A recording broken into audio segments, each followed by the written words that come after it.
என் பெயர் பானுமதி. நான் திருச்சியை சேர்ந்தவள். எனக்கு திருமணமாகி 18 வருடங்கள் ஆகின்றது. எனக்கு 17 வயதில் ஒரு மகன் இருக்கின்றான். என் கணவர் பெயர் கணேஷ். என் கணவர் திருச்சியில் லாரி ஓட்டுநராக இருக்கின்றார். நானும் என்னோட கணவருக்கு உதவியாகவும் என்னோட வீட்டு தேவைக்காகவும் என்னோட வீட்டிலேயே சின்னதா ஹோட்டல் ஒண்ணு ஆரம்பிச்சிருக்கேன். என்னோட பையன் கவர்மெண்ட் ஸ்கூல்ல 11வது வகுப்பு படிக்கிறான். நிறைய பேர் என் ஹோட்டலுக்கு வந்து சாப்பிட்டு சாப்பாடு நல்லா இருக்கணும், டோர் டெலிவரி செய்ய சொல்லியும் கேட்பாங்க. நானும் சரின்னு அவங்களுக்கு ஹோம் டெலிவரியும் பண்ணுவேன்.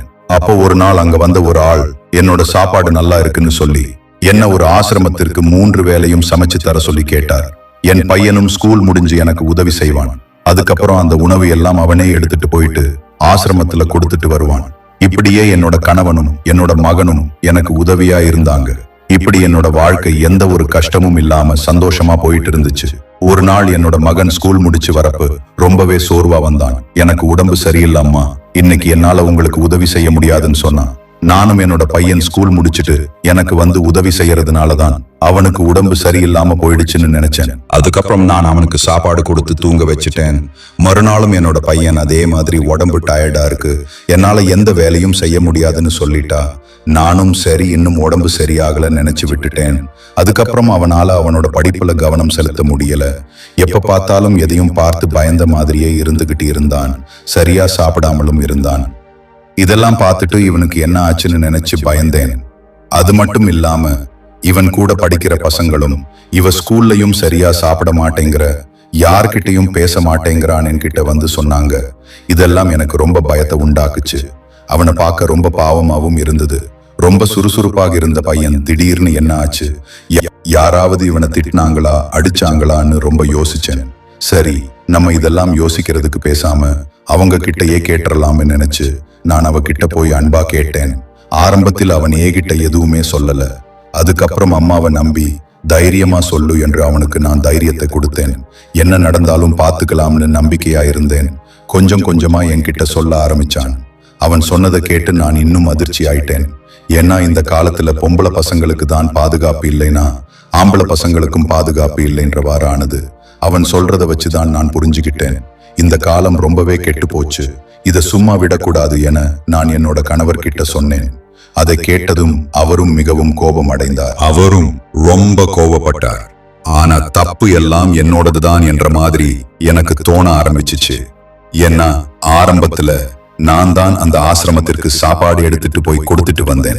என்னோட ஹோட்டல்ல கஸ்டமர் நிறைய பேர் வர்றதுனால அடிக்கடி வெளியில போய் சாப்பாடு கொடுக்க முடியாமல் போயிடுச்சு. அதனால என்னோட கணவரோட உதவியையும் என்னோட மகனோட உதவியும் நான் கேட்டேன். அவங்களும் அவங்களுக்கு முடிஞ்ச டயத்துல சாப்பாடு கொண்டு போய் கொடுத்துட்டு வருவாங்க. முதல்ல என்னோட கணவர் தான் ஆசிரமத்திற்கு சாப்பாடு கொடுக்க போயிட்டு இருந்தாரு.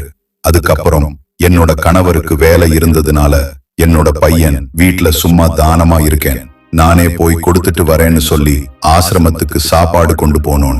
அந்த ஆசிரமத்தில் சூப்பர்வைசர் இருக்கிறவங்க தான் பட்டம்மாவுக்கு 55 வயசு ஆகுது. என்னோட பையன் முதல்ல அவங்க கிட்ட பாட்டு இன்னும் பாசமா பழக ஆரம்பிச்சான். ஆனா அவங்களோட பார்வையில அது தவறா என் பையன் மேல விழுந்துடுச்சு. பட்டம்மா என்னோட பையனை ரொம்ப கேவலமான பார்வையில தான் பார்த்துட்டு நடத்திக்கிட்டு வந்திருக்காங்க. அது மட்டும் இல்லாம தன்னுடைய 55 வயசுலயும் இப்படி நடந்துக்கணுமா என்ற எண்ணம் கொஞ்சம் கூட அவங்களுக்கு இல்ல.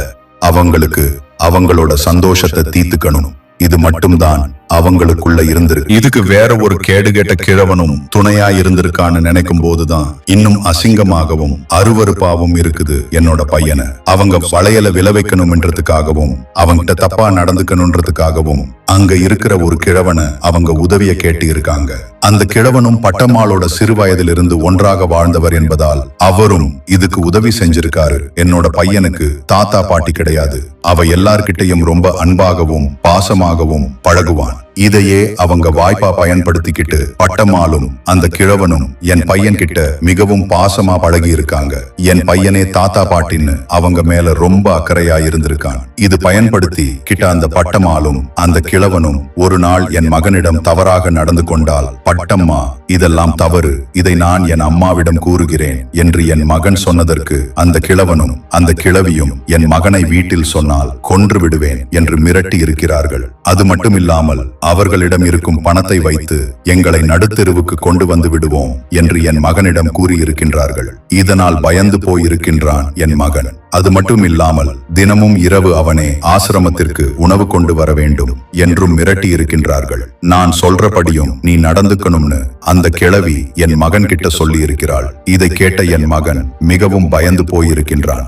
என் மகனின் பயத்தை பயன்படுத்தி அந்த பட்டம்மாள் என் மகனை தினமும் அவளுடைய ஆசைக்கு இணங்குமாறு வற்புறுத்தி இருக்கின்றாள். என் மகன் இந்த கொடுமைக்கு எல்லாம் ஆளாகி இருப்பது அவன் வாயால் கூறும் பொழுதுதான் எனக்கு தெரிந்தது. இதனை சும்மா விடக்கூடாது என்று என் கணவனிடம் கூறினேன். என் கணவனும் மிகவும் கோபப்பட்டார். முதலில் ஆசிரமத்தில் போய் சண்டையிடலாம் என்று நினைத்தார். அதன் பிறகு நாம் காவல் நிலையத்திற்கு செல்வதை மேல் என்று காவல் நிலையம் சென்றோம். அங்கு இருந்த காவலர்கள் எல்லோரும் ஒரு சிறு வயது பையனுக்கு இப்படி ஒரு கிழவி தொந்தரவு செய்திருக்கிறாளா என்று மிகவும் வருத்தத்துடன் கேட்டார்கள். பிறகு அந்த கிழவியை விட்டு வைக்க கூடாது என்று அவளையும் அவனுக்கு உதவி செய்த அந்த கிழவனையும் போலீசார் கைது செய்தனர். எங்களுக்கு உதவியாக நிறைய காவலர்களும் இருந்தார்கள். என் மகன் பயத்தில் மிகவும் உடல்நிலை மோசமாக தென்பட்டான். அதனால் அவனை நாங்கள் மருத்துவமனைக்கு அழைத்துச் சென்றோம். அங்கு அவனுக்கு சிகிச்சை அளித்தது மட்டுமில்லாமல் மருத்துவ கவுன்சிலிங் அளித்து வந்தார்கள். அங்குள்ள மருத்துவர்கள் என்னிடம் என் மகன் ஓரிரு நாட்கள் இல்லை, பல நாட்கள் பாலியல் ரீதியாக துன்பப்படுத்தப்பட்டிருக்கின்றான் என்று கூறினார்கள். இதை கேட்ட ஒரு தாயான எனக்கு மிகவும் வருத்தமாகவும் கவலையாகவும் இருந்தது. இதில் என் தவறே என்று நினைத்துக் கொண்டேன். பிள்ளையை கவனிக்காமல் விட்டுவிட்டோமே என்று மிகவும் வருத்தப்பட்டேன். என் கணவர் எனக்கு ஆறுதலாக இருந்தார். என் மகனை இந்த நிலைமையில் பார்ப்பதற்கு மிகவும் கொடுமையாக இருந்தது. பெண் பிள்ளைகளுக்கு தான் இப்படி நடக்கும் என்று, ஆண் பிள்ளைகளுக்கு கூட இந்த நாட்டில் சுதந்திரம் இல்லை என்று நினைக்கும் பொழுது மிகவும் கொடுமையாக இருக்கின்றது. என் மகனிடம் தவறாக நடந்த அந்த கிழவியை கிழவனையும் போலீஸ் போக்ஸ் சட்டத்தில் உள்ளே தூக்கி போட்டார்கள். அதன் பிறகு என் மகனுக்கு சிகிச்சை அளித்து என் மகனின் சீராக்கி கொண்டு வந்தார்கள். எங்களுக்கு அந்த ஊரில் இருப்பதற்கு மிகவும் அவமானமாக இருந்தது. அதனால் நாங்கள் வேறு ஊருக்கு வந்துவிட்டோம். அதன் பிறகு என் மகன் அங்குள்ள பள்ளியில் சேர்ந்து 12ஆம் வகுப்பு படித்து வந்தான். நானும் என் கணவரும் ஒரு ஹோட்டல் ஒன்றை வாடகைக்கு எடுத்து நடத்தி வந்தோம்.